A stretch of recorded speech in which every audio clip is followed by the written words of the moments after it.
이번 판결이 새삼 주목받는 건 최근 검찰이 진행하고 있는 윤석열 대통령 명예훼손 사건 수사 때문입니다. 검찰이 압수수색한 언론사 기자들의 스마트폰에 든 전자정보를 통째로 D넷에 저장하려다가 논란이 불거진 건데요. 검찰은 재판에서 증거가 조작되지 않았다고 입증할 때만 쓰이는 자료라며 철저히 관리하고 있다고 강조하고 있지만 법원은 분명히 위법한 압수수색이라고 보고 개선 방안을 고민하고 있습니다. 이어서 나세웅 기자입니다. 지난 2021년 10월 인터넷 언론 뉴스버스는 윤석열 대통령의 검사 시절 수사 무마 의혹을 보도했습니다. 검찰은 명예훼손 혐의로 뉴스버스 이진동 대표의 스마트폰을 압수수색했습니다.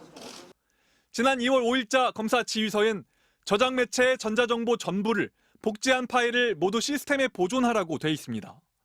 스마트폰 정보를 통째로 D넷에 보관하라는 겁니다. 같은 혐의로 수사를 받고 있는 리포액트 기자의 노트북 전자정보도 전체를 법원 검증용으로 보관한 것으로 나타났습니다. 명예훼손 혐의와 상관없는 전자정보는 바로 삭제하라는 압수수색 영장 내용과는 전혀 다릅니다. 검찰은 재판에서 증거가 조작됐다는 주장이 제기될 수 있어 이를 반박하려면 전체 보관이 불가피하다면서 법원도 이건 인정해줬다고 주장해왔습니다. 하지만 검찰이 제시한 판결에서조차 법원은 만약 정말로 어쩔 수 없다면 다른 정보를 보관한다는 사실을 당사자에게 알려줘야 한다고 지적했습니다. 은밀한 형식을 통하여 유관정보, 무관정보 불문하고 휴대폰 정보를 통째로 수집하도록. 현재 대부분 사건 수사에서 스마트폰은 가장 먼저 확보해야 할 핵심 증거입니다.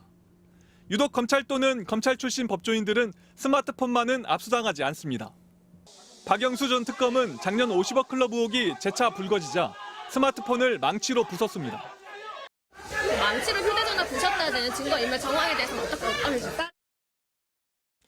2020년 이른바 라임 수접대 의혹이 불거진 검사 4명은 머리가 복잡해 잃어버렸다, 떨어뜨려 깨졌다며 스마트폰을 바꿨습니다. 고발사주 의혹의 당사자 손준성 검사장은 아이폰 비밀번호를 끝내 숨겨 스마트폰 압수수색에 협조하지 않았습니다. 지금 증거의 왕이 핸드폰이기 때문에 뭐 이걸 다 본다? 대단히 위험천만한 수사 방식이라서 고민을 해야 됩니다.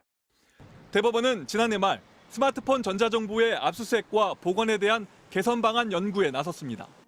조희대 대법원장은 직접 불공정한 재판이 되지 않도록 증거 수집 제도를 개선하겠다고 의지를 드러냈습니다. MBC 뉴스 나세웅입니다.